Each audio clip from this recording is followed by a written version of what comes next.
السلام عليكم. لا تنسوا الإعجاب بالفيديو والاشتراك في القناة تشجيعاً لنا لنشر المزيد.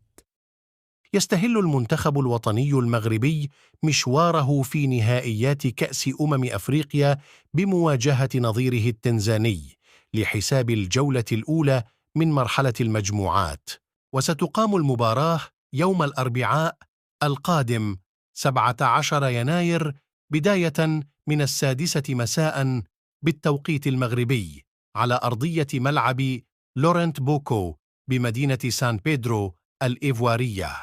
وستكون المباراة منقولة مباشرة على قناة الرياضية الأرضية المغربية إلى جانب قنوات بي إن سبورت المشفرة